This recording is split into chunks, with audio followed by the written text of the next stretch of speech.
What's going on, Dub Nation? Welcome into Warriors Today by Chat Sports. I am your host, Allie Barefoot, and that right there is Steph Curry in an all-star jersey.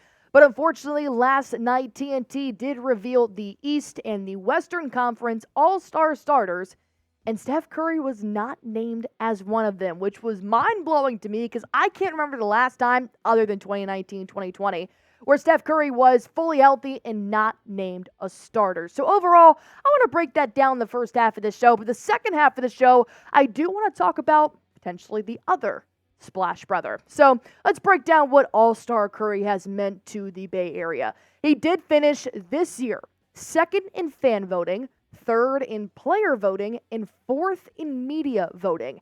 He was a starter in the previous 9 NBA All-Star games, except for that 2019-2020 year, because he did have an injury to his left hand. So like I said, fully healthy Steph Curry makes me think he's an All-Star starter. But I understand it's a little bit tough. The Warriors are 12th in the Western Conference right now. And I mean, Shai Gilgeous-Alexander has taken all the spotlight for the point guards this season in the Western Conference. He will be accompanied by Luka Doncic, LeBron James, King James is the captain, again, Kevin Durant, and then Nikola Jokic. These are your West All-Star starters. So, before I get any deeper into Steph Curry's response to not being an All-Star, I have a question for you guys.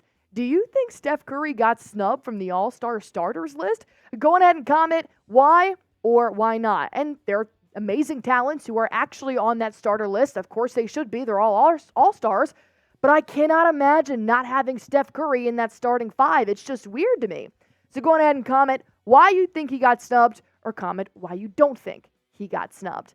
Let's go ahead and hear it from the man himself. He said, look, you got two guys who are playing amazing this year, Luka and Shai. So I've been around doing this for a really long time. And the fact is that it's a talking point. I'm not a starter after 9 healthy years. Like, those two guys are playing amazing right now, and they deserve it. And hopefully I'll be there in Indiana in whatever capacity, but to still be doing it at this stage is just amazing. So the fact that Steph Curry is okay with not being a starter, I think that he definitely has a bigger aspirations on his plate. Of course, that is playoffs and championship level for the Golden State Warriors. But the All-Star reserves will be announced on February 1st, and I have no doubt in my mind Steph Curry is going to be a reserve, considering he was just shy of the voting to be able to be a starter in this year. But I like how he said in that comment section, I hope to be there in some sort of capacity, because I also did see that he kind of stuffed something in there about possibly doing a three-point competition against Sabrina Ionescu of the New York Liberty. So maybe Steph Curry won't be playing in the All-Star game this year, but perhaps competing in some challenges. Nonetheless, I think it's time to give Steph Curry some love. He's been carrying the Dubs all season long. He's been carrying the Dubs for the past decade, bringing fans from all over the world. So just go on ahead and spam your 30s in the comments section below to let him know that Dub Nation is behind him, and he's an all-star starter in the Dub Nation book. Up next, we're going to go ahead and give you an update on Klay Thompson, as he has been dealing with a little bit of inconsistency so far this season. And then we're going to talk about a pending trade to Golden State that you guys might enjoy, but it might be a little bittersweet. So before I break down all that information in the second half of this video, which you're not going to want to miss, I want to make sure you guys look your absolute freshest when you are watching the Golden State Warriors and you're heading to Chase Center. And there is no better way to go to Chase Center than wearing a Steph Curry jersey. And you can actually get it right now for 40% off. But here's the kicker. You got to use this link right here. Chatsports.com/Curry jersey is going to get you a 30 Curry jersey for 40% off. And I truly do think Steph Curry jerseys will be worn for hundreds of years to come in the Golden State Warriors franchise. I go to New York Yankee games and still see Babe Ruth jerseys. That's what I think a Steph Curry jersey means to me. I'm going to see 30s in Chase Center for decades. So you're going to want to make sure you get yours now. Just go to chatsports.com/Curry jersey and make sure you use that link to get 40% off.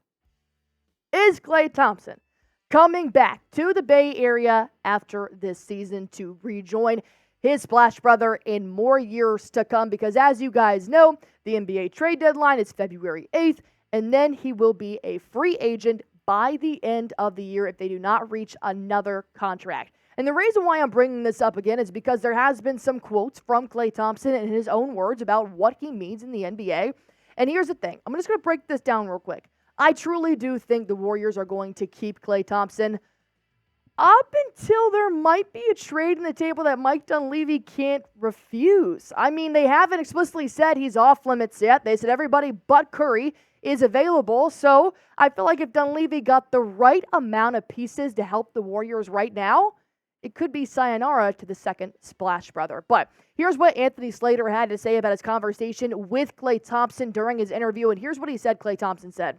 Slater said, now he still believes he's a high-level wing as a shooter and a scorer that can defend bigger guys. The defense against smaller guys has definitely fallen off a cliff just because of his lateral quickness after his injuries, and I don't blame him. This guy's lower half has had 10,000 surgeries, and I wouldn't be as laterally quick as I used to be after those as well. He continued to say, but he still thinks he's a high-money player and should be valued like that. Well, what do you guys think? Do you think he should be valued like a high-money player? Do you think he's still one of the better wings in the NBA right now? And do you still want to see Klay Thompson splashing it out with his brother Steph Curry in the Bay Area? So go on ahead and type Y for yes, type in for no if you think Klay Thompson is going to stay a Golden State Warrior.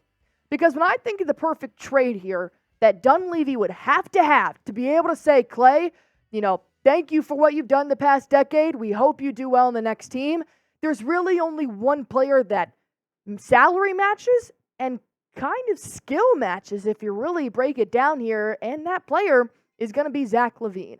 The Chicago Bulls shooting guard has been very open about if the Bulls want me to go, I'm fine at the airport, and I'm gone. So, Lavine's $40 million a year. Klay Thompson is $43 million a year, and he's win-now talent. And you could also, for $3 million, package him with a big that could solve the Warriors' size, and Zach Lavine could solve that secondary scoring problem. Let's break down these two shooting guards here, and I want to point out the biggest factor in the fact that Klay Thompson has only missed one game for the Golden State Warriors, whereas Zach Lavine has only played roughly 55% of his games. He is dealing with a little bit of an ankle injury right now, but he is supposed to be reevaluated in about a week. But nonetheless, why are his stats still better than Klay Thompson's right now, even though he's only played 25 games? He's averaging 19.5 points. Klay Thompson, 17-4. 5 rebounds to 3. Then you've got the assists, which are nearly a whole assist higher. He's shooting better from the field, and his three-point percentage, of course, was never going to be better than Klay Thompson because there's a reason why he's a second Splash Brother. But in my opinion, if you give me a healthy Zach Lavine, he could be bringing a little bit more to the table right now for the Golden State Warriors. But like I said, Dunleavy and the Warriors will probably keep Klay Thompson unless maybe something so good is out there that they really have to consider and can't refuse. And that would be adding Zach Lavine and Andre Drummond to the Golden State Warriors. Secondary scorer and a true big. That's two huge issues for the Warriors this season. And you give up Klay Thompson, who is expiring, his contract is expiring this year, and a 2026 first-round pick. I did talk to Bulls insider here at Chat Sports, Patrick Seatman. He said, I really might have to take that trade. Well, what about you guys? Go on ahead and comment down below. Would you accept this trade? Type A for accept, type D for decline. I definitely think there's a lot of pros and cons with this trade. Cons, of course, giving up Klay Thompson and everything that he's meant to the Bay Area. And then pros, you're obviously going to get a true big. You're going to get a secondary scorer, but, at what cost? Klay Thompson does mean a lot to Dub Nation.